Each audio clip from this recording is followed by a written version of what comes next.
नमस्कार दोस्तों, स्वागत है आपका हमारे YouTube चैनल जटाधारी क्लासेस में। दोस्तों, उत्तराखंड परीक्षावाणी सीरीज का आज ये 12वां लेक्चर है दोस्तों। और इस 12वें लेक्चर में आज हम यहाँ पे चर्चा करने वाले हैं उत्तराखंड क्षेत्रीय सिनेमा यानी उत्तराखंड की जो प्रमुख फिल्में हैं गढ़वाली और कुमाऊनी फिल्मों के बारे में चर्चा करेंगे, जो भी एग्जाम के व्यू पॉइंट से इंपॉर्टेंट है। प्रमुख वाद्य यंत्र, यहाँ से कई बार एग्जाम में क्वेश्चन बनते हैं, तो इनके बारे में चर्चा करेंगे। और पारंपरिक परिधान और आभूषण दोस्तों, जो भी प्रमुख आभूषण पहने जाते हैं उत्तराखंड में, उनके बारे में चर्चा करने वाले हैं। दोस्तों, किसी भी एग्जाम में जितने भी टॉपिक आज हम यहाँ पे लेक्चर 12 में कंप्लीट करने वाले हैं, इन टॉपिकों से एक या दो प्रश्न हर एग्जाम में जरूर पूछे जाते हैं। तो काफी इंपॉर्टेंट ये टॉपिक है और अच्छे से आपको जो हम आपको यहाँ पे बताया जाएगा उसके अच्छे से नोट्स बनाने हैं। तो चलिए दोस्तों, आज का लेक्चर शुरू करते हैं। सबसे पहले दोस्तों, हम यहाँ पे उत्तराखंड क्षेत्रीय सिनेमा यानी फिल्म नाट्य के बारे में चर्चा करने वाले हैं। कौन कौन सी प्रमुख फिल्में हैं, गढ़वाली कुमाऊनी फिल्में, और यहाँ से भी एग्जाम में कई बार प्रश्न पूछे जाते हैं। तो सबसे पहले बात करेंगे गढ़वाली भाषा की प्रमुख फिल्मों के बारे में। पहले नंबर पर आती है जगवाल फिल्म।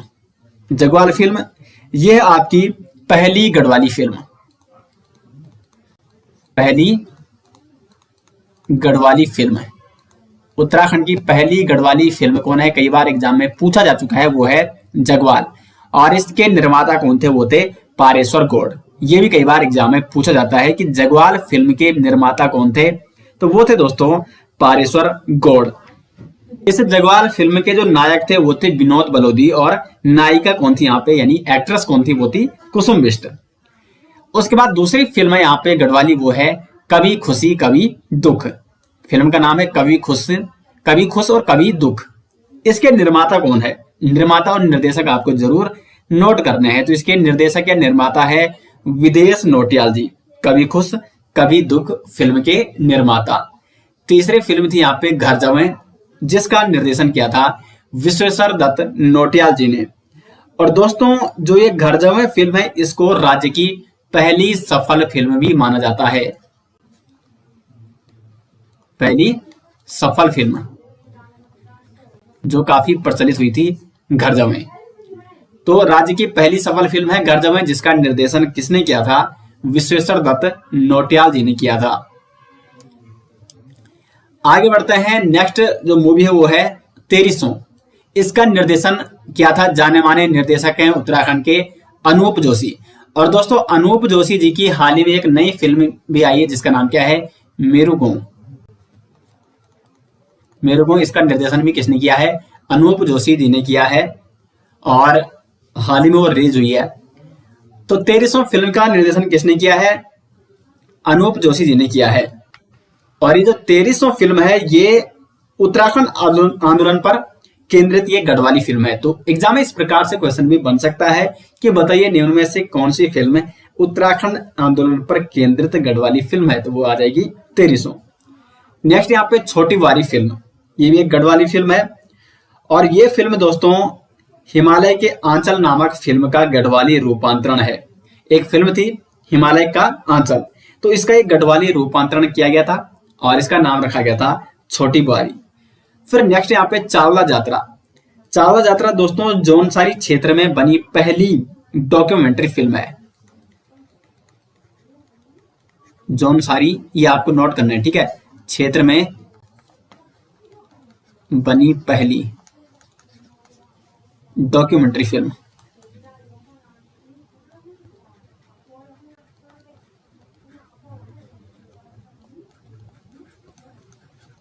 जौनसारी क्षेत्र में बनी पहली डॉक्यूमेंट्री फिल्म कौन थी, तो वो थी चावला यात्रा। और नेक्स्ट यहाँ पे हिमवीर, ये बनी आपकी केदारनाथ आपदा पर बनी शॉर्ट फिल्म का नाम क्या है, हिमवीर। तो ये कुछ प्रमुख फिल्में थी दोस्तों गढ़वाली भाषा की। जगवाल, कभी खुश कभी दुख, घर जवें, 1300, छोटी वारी, चावला यात्रा और हिमवीर। यहाँ से भी कई बार प्रश्न पूछे जाते हैं। उसके बाद अगर बात करें कुमाऊनी भाषा की प्रमुख फिल्मों के बारे में, तो कौन कौन सी फिल्में हैं, मेघा और मधुली। मेघा जिसका निर्देशन किया है काका शर्मा ने, और इसके निर्माता कौन थे, वो थे जीवन सिंह बिष्ट। निर्देशक कौन है, कई बार एग्जाम में पूछा जा चुका है। मेगा के निर्देशक हैं काका शर्मा, और लगभग 1987 में ये मूवी आई थी। देखो जगवाल कब आई थी, 1983 में, और ये आई थी 1987 में। और ये कुमाऊनी भाषा की पहली फिल्म, ठीक है, कुमाऊनी भाषा की प्रथम फिल्म। तो देखो यहाँ पे कुमाऊनी की प्रथम फिल्म है मेघा, जबकि गढ़वाली भाषा की प्रथम फिल्म कौन है, वो है जगवाल। मेघा जो कि कुमाऊनी भाषा की प्रथम फिल्म थी, इसके निर्देशक काका शर्मा हो गया, निर्माता जीवन सिंह बिष्ट, अभिनेता थे इसमें मुकेश धसमाना, और अभिनेत्री इसमें कौन थी, वो थी सपना अवस्थी जी। उसके बाद यहाँ पे नेक्स्ट है मधुली। मधुली ये मूवी लगभग 2007 के आसपास आई थी, और उसका निर्देशन किसने किया था, सुदर्शन शाह जी ने। और ये जो मधुली मूवी है इसका संबंध है कुली बेगार प्रथा से। तो कुली बेगार से संबंधित मूवी कौन है, वो है आपकी मधुली मूवी, 2007 में आई थी, और इसका निर्देशन किया था सुदर्शन शाह जी ने। तो ये थी दोस्तों उत्तराखंड क्षेत्रीय सिनेमा, यानी उत्तराखंड में गढ़वाली और कुमाऊनी भाषा से संबंधित जो प्रमुख फिल्म थी, जो प्रमुख यहाँ पे क्या थी, यहाँ पे फिल्में थी, उनके बारे में हमने यहाँ पे अभी चर्चा कर ली है। और एग्जाम में इससे बाहर आपका क्वेश्चन नहीं बन सकता है। और ये मेरू को जो हाल ही में अनूप जोशी जी की नई फिल्म आई है गढ़वाली में, उसके बारे में भी आपको एक पॉइंट जरूर लिख देना है। अब दोस्तों हम यहाँ पे बात करने वाले हैं उत्तराखंड के प्रमुख वाद्य यंत्रों के बारे में। उत्तराखंड में देखो बहुत सारे प्रचलित वाद्य यंत्र हैं, ढोल हो गया, दमाऊ हो गया, रणसिंगा, ऐसे बहुत सारे यहाँ पे वाद्य यंत्र देखने को मिलते हैं। देखो वाद्य यंत्र से दो तरह के प्रश्न पूछे जाते हैं। एक प्रश्न पूछा जाएगा, विशेष तौर पर जो प्रश्न बनता है वाद्य यंत्र से संबंधित, कोई भी वाद्य यंत्र दे दिया और वहां पे ऑप्शन में नृत्य दे दिए, लोकगीत दे दिए, और पूछा जाता है कि निम्न में से बताइए कौन सा एक वाद्य यंत्र है। जैसे यहाँ पे माना दे दिया हुड़का, ठीक है, तो ऑप्शन में रहेगा हुड़का, और वहां पे अन्य जो तीन ऑप्शन होंगे वहां पे लोकगीत होंगे, लोक नृत्य होंगे। तो मतलब वो ऐसे ऐसे लोकगीत और लोक नृत्य वहां पे दे देगा कि आप पहचान नहीं पाओगे कि इसमें वाद्य यंत्र कौन है। तो आप वाद्य यंत्र तभी पहचान पाओगे दोस्तों जब इन सभी वाद्य यंत्रों के बारे में आप जानते होंगे। तो बात करते हैं अगर हम उत्तराखंड के वाद्य यंत्रों की, तो यहाँ पे चार भागों में हम इनका अध्ययन कर सकते हैं। नंबर 1 है धातु या घन वाद्य यंत्र। इसका मतलब है जो धातु के बने हैं, लोहे के बने हैं, कांसे के बने हैं, कुल मिला के जो धातु के बने हैं उन्हें हम क्या कहते हैं, धातु वाद्य यंत्र कहते हैं। दूसरा आता है चर्म वाद्य, यानी जो चमड़े के बने होते हैं, जैसे ढोल हो गया, दमाऊ हो गया, खाल के बने होते हैं ढोल दमाऊ। इसमें तो आपने देखा होगा, अगर आप गांव में रहते होंगे तो जो ढोल का निर्माण करते हैं, बाहर तो किसका रहता है, वैसे तांबे का भी रहता है, चांदी का भी रहता है, लेकिन जो खाल जो बजती है, जिसे आवाज आती है, वो चमड़े की रहती है। वो बकरी की खाल होती है या कई उसमें ऐसी उसमें कुल मिला के चमड़े का प्रयोग किया जाता है, तो उसे कहा जाता है चर्म वाद्य। तीसरा है तार या तांत वाद्य, जिसमें तार का प्रयोग किया जाता है, जैसे सारंगी, एक तारा, वीणा।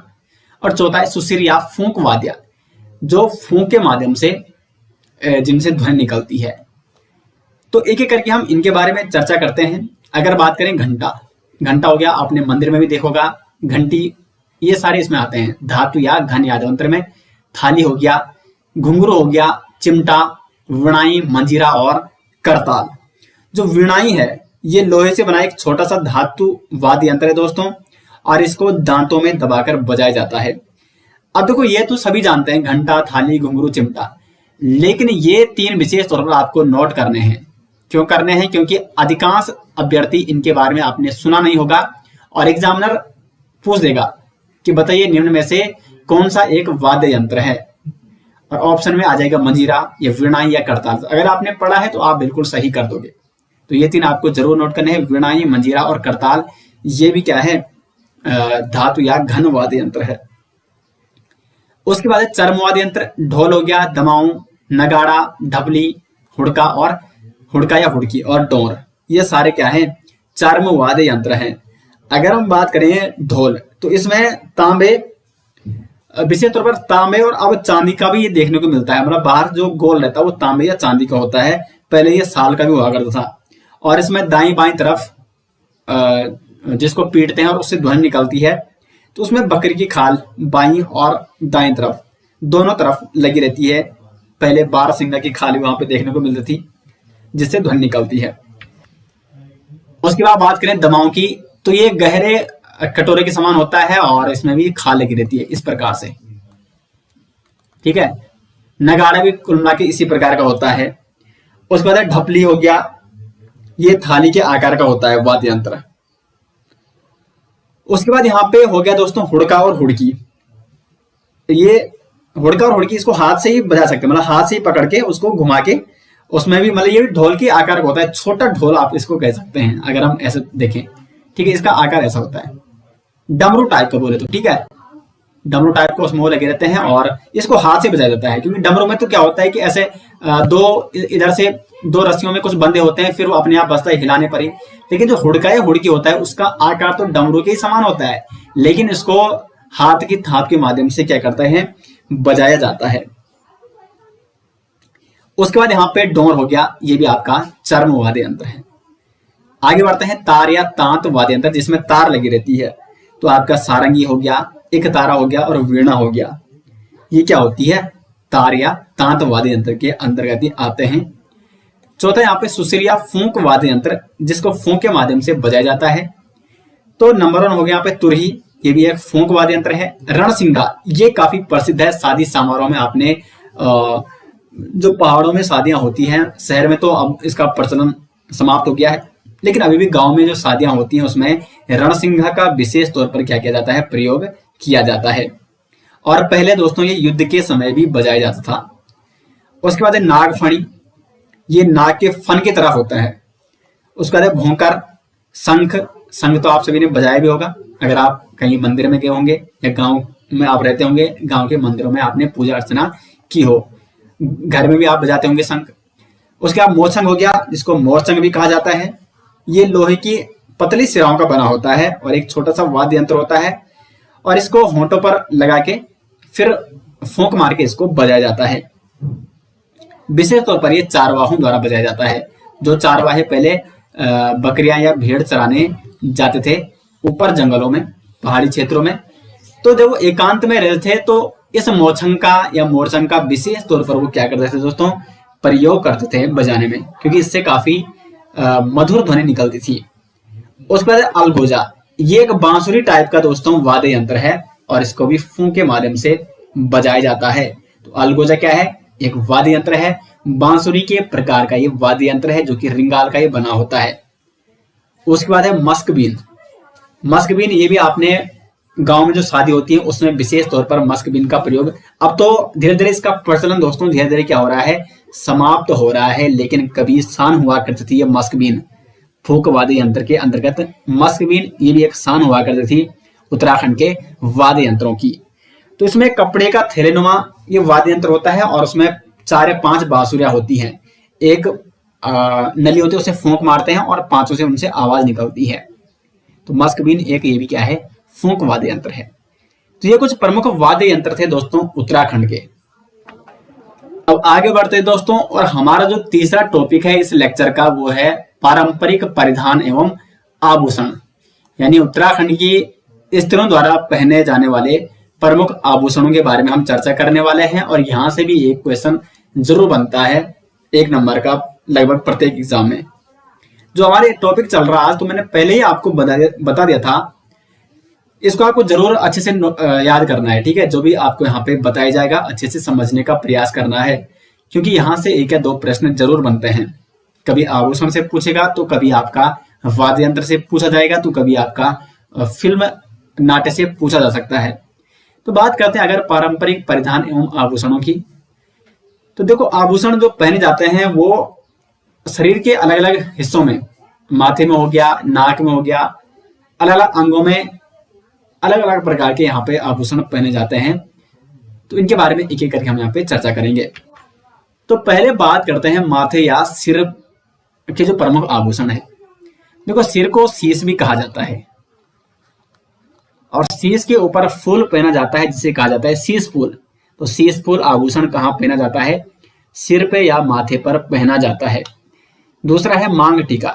देखो स्त्रियों द्वारा मांग भरी जाती है शीश के ऊपर। तो इससे यहाँ पे एक आभूषण पहना जाता है जिसे कहा जाता है मांग टीका। तीसरा है बिंदी। तो बिंदी भी कहाँ लगाई जाती है? यहाँ पे माथे पे लगाई जाती है, बीच माथे पे, माथे के ठीक बीच में। और चौथी है बंदी या बांदी। तो ये चार जो आभूषण है इनको विशेष तौर पर सौभाग्य प्रतीक भी माना जाता है, सौभाग्य प्रतीक। उसके बाद अगर बात करें कान के प्रमुख आभूषणों की, तो कान में कौन कौन से आभूषण पहने जाते हैं और ये मैं आपको यहाँ पे याद आपको कैसे करना है ये भी बताऊंगा। तो कर्णफूल हो गया, कुंडल हो गया, बाली, गोरख हो गया, तुग्यल, मूर्खली या जिसको मुंदड़ा भी कहा जाता है, मूर्खी भी इसको कहा जाता है, ऐसी गोल टाइप की, और बजनी। ये 7 आभूषण पहने जाते हैं दोस्तों कान में। कर्णफूल, कुंडल, बाली, गोरख, तुग्यल, मूर्खली और बजनी। इसको आप इस प्रकार से भी याद कर सकते हैं। आपको लिखना है नीचे कान, जो ये कान के प्रमुख आभूषण है वहां पे आपको क्या लिखना है? कानों में कुंडल, बाली, गौरी। कानों में कुंडल, बाली और गौरी। तो बाली से हो गया आपका, बाली हो गया, गौरी से हो गया गोरख, तेरू से हो गया तुग्यल, मुख, मतलब गढ़वाली में हो गया। ठीक है, तो इस प्रकार से आप ट्रिक बना सकते हैं, आप अपनी भी ट्रिक बना सकते हैं। यहाँ पे कानों से हो गया कान में पहने जाने वाले, कुंडल से हो गया कुंडल, बाली से हो गया बाली, गौरी से हो गया गोरख, तेरू से हो गया तुग्यल और मुख से हो गया मूर्खली, और बजनी भी आपको नोट करना है। तो वैसे अगर आप स्वयं की ट्रिक बनाते हैं दोस्तों तो वो काफी अच्छी रहती है। आपको अगर आपको ये ट्रिक अच्छी लगे तो आप इसको भी नोट कर सकते हैं। उसके बाद है गले के प्रमुख आभूषण। गुलबंद यानी गले को बंद करने वाला आभूषण। ठीक है, आप गले को बंद करना आप दूसरा मत समझना उसको। ठीक है, बंद वाला जो गले को ढक रहा है। ठीक है, तो इस प्रकार आप इसको गुलबंद के नाम से याद कर सकते हैं। चंद्रहार, तीसरा है तिलहरी। ठीक है, और चौथा है हंसुला, या इसको सूत भी कहा जाता है। फिर पांचवा है यहाँ पे चारे या चरियू, छठा है लॉकेट और सातवां है माला। कुछ अन्य भी होते हैं जैसे यहाँ पे झोपिया हो गया, पोला हो गया, मोहन माला, चवनी माला, मूंग माला। तो जितने भी माला से संबंध आएंगे वो सारी किस्में हैं, क्योंकि माला कहाँ पहनी जाती है? गले में पहनी जाती है। मोहन माला, चवनी माला, मूंग माला, ये सारी किस्में आ गए। कंठी माला, ये सारे गले में आ गए। झूपिया और पोला ये भी आपको नोट करना है, यहाँ पे मैं लिख के दे रहा हूं। झोपिया और पोला, तो ये सारे गले के प्रमुख आभूषण है। अब गले की आपको ट्रिक कैसे याद करनी है, वैसे ये ट्रिक मैं आपको पहले भी बता चुका हूं जब मैंने टॉपिक वाइज आपको ये टॉपिक कवर करा रखे हैं। पिछले साल जब मैंने ये टॉपिक आपको पढ़ाया था, तो इसकी शॉर्ट ट्रिक थी दोस्तों गले के प्रमुख आभूषण। ठीक है, काफी अच्छी ट्रिक थी, काफी लोगों को पसंद आई थी। गले में चांद सा तिल, हंसुली चले, हंसुली चले स्वर्गलोक।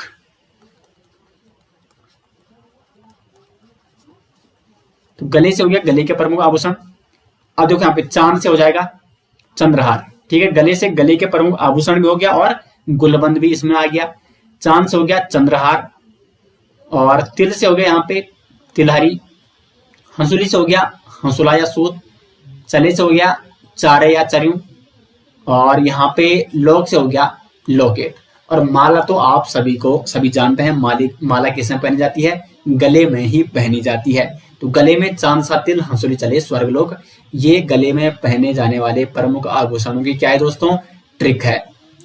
उसके बाद आगे बढ़ते हैं और आगे यहाँ पे हाथ के प्रमुख आभूषण। तो हाथ में कौन कौन से आभूषण यहाँ पे पहने जाते हैं इनके बारे में जान लेते हैं। चूड़ी हो गया, ये सभी आप जानते हैं, चूड़ी हाथ में ही पहनी जाती है। धगुला, विशेष तौर पर जो धागा भी होता है वो भी हाथ में ही पहना जाता है। तो धगुला एक आभूषण है जिसको हम धगुला कहते हैं, और इसको भी हाथ में ही पहना जाता है।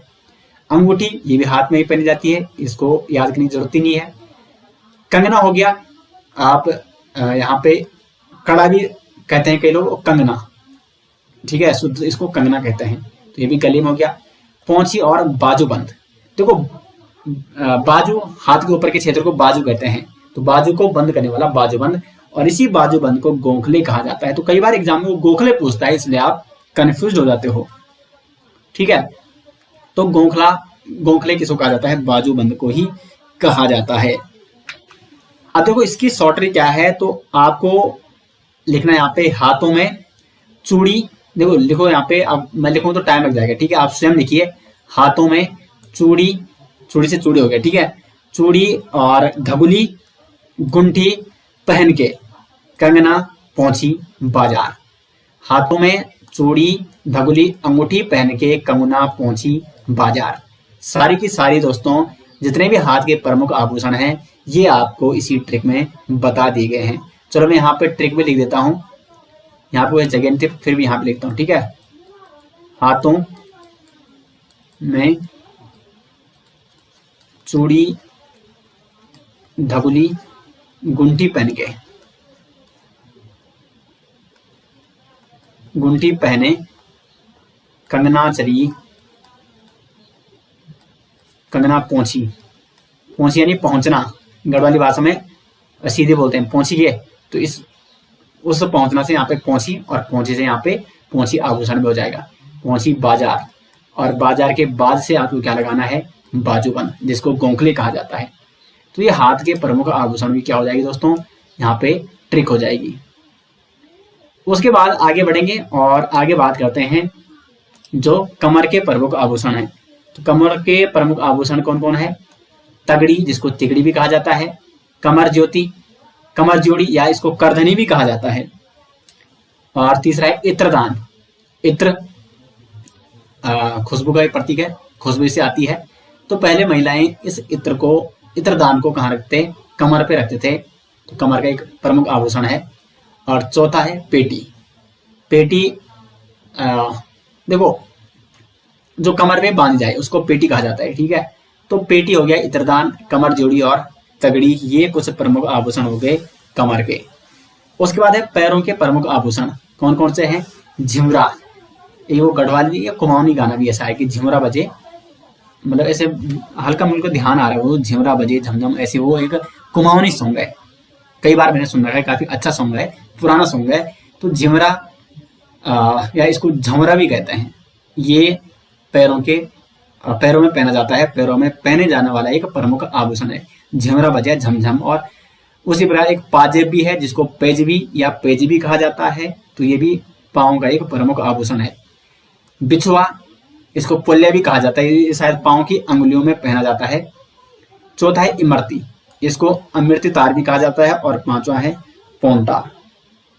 तो ये कुछ प्रमुख आभूषण थे दोस्तों जो कि उत्तराखंड की महिलाओं द्वारा विशेष तौर पर पहने जाते हैं, और यहाँ से कई बार दोस्तों एग्जाम में प्रश्न पूछे जाते हैं। तो दोस्तों आज का जो ये लेक्चर यहाँ पे 12वां लेक्चर था, ये यहाँ पे कंप्लीट हो जाता है, जिसमें हमने आपको उत्तराखंड क्षेत्रीय सिनेमा के बारे में, वाद्य यंत्रों के बारे में और प्रमुख आभूषणों के बारे में हमने यहाँ पे आज चर्चा की, आपको बताया। और उम्मीद करते हैं आपको ये टॉपिक अच्छे से यहाँ पे समझ में आ गया होगा, और यहाँ से अब आपको कोई भी प्रश्न नहीं छूटेगा। तो उम्मीद करते हैं आपको वीडियो पसंद आई, और वीडियो अच्छी लगी दोस्तों तो वीडियो को लाइक और शेयर जरूर करें, और साथ ही साथ कमेंट बॉक्स में मेरा राय जरूर दें। कमेंट अधिक से अधिक जरूर किया करें दोस्तों। तो मिलते हैं नेक्स्ट के साथ, तब तक के लिए धन्यवाद।